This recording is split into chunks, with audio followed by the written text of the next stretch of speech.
This video is brought to you by CatBeast.com. Design your own custom snapbacks and hats.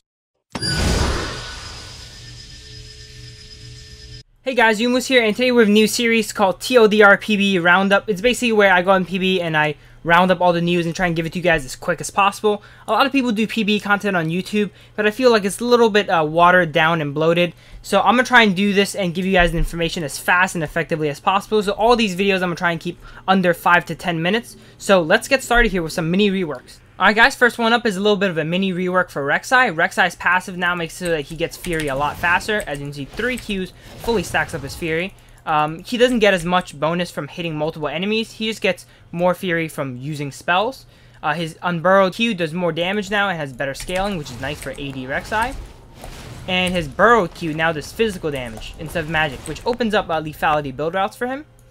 His W in Unburrowed now knocks up the closest enemy, no longer locks up in an AoE, and pushes aside all other enemies. So as you can see, I'm a lot closer to this one. So I'm going to knock this one up, and I'm going to push to the side these other ones. My E is relatively the same. It is a lot better since I stack up Fury a lot faster now, though. And now let's go through some tunnels. As you can see, one tunnel takes about 10 seconds. And if you level up your tunnels like this, they recharge a lot faster. And it went from 6 seconds to 2 seconds. And finally, the best part is his new ultimate. When you hit an enemy with your basic attacks or a Q, it marks them, which lets you do this long-range execute attack.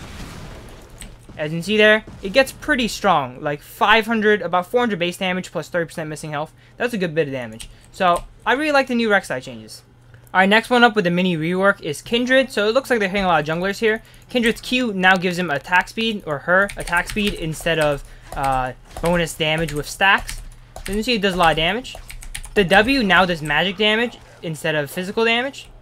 And the E also does magic damage. And it becomes an execute that crits when they're under 15%. So they're under 15% here.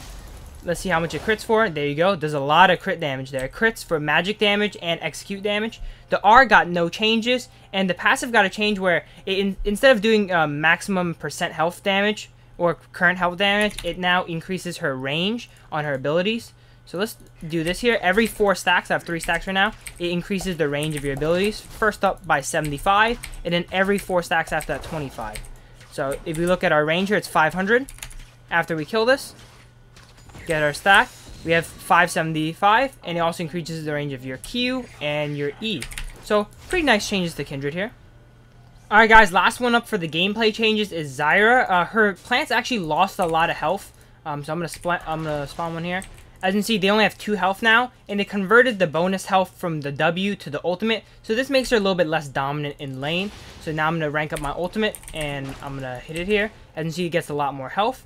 And your W, leveling up, now increases its spawn rate instead of giving it more health. So pretty good change to Zyra. She's a little bit abusive in lane, so this is going to fix that right up. Now on to the minor changes. Maokai's E got nerfed a bit with damage, which is really justified, and the passive got a higher percentage of his max health, incentivizing tank Maokai a little bit more than AP. Next one up, Zac lost 10 damage on his Q and 10 damage per level on his E, so very minor damage nerf for Zac. I don't think he's too strong, but I guess they thought it was, so he lost a good bit of damage here. Alright, now on to cosmetic changes. Tryndamere actually got a really cool skin. It's called Chemblade Tryndamere here. For 975, and I personally think it looks better than Demon Blade, so let's check this out. Alright guys, on to the skin. Before that, let me show you guys some new stuff. Let's see. Abyssal Scepter has a new icon now, and it's called Abyssal Mask, so that's kind of new. Also, Guardian Angel is going to get a new icon, and it's going to be a sword with like wings, but it's not actually in PB yet, but I'll put a picture on screen. It looks pretty cool actually. So I'm going to buy these two. Let's take a look at the skin now. And see, it generates steam as he hits, so let me zoom in and show you guys. Ooh. There you go, it gets really steamed up. And then pressing Q that heals him releases the steam. And then let me zoom in and show you guys. W now gives him like this little weird gas mask chicken instead of the normal one. And your E is just your E, but it looks a little bit slower though, for some reason, in my opinion. But yeah, for 975, this is definitely the best Tryndamere skin, especially compared to Demon Blade. And then your ult makes you go really red.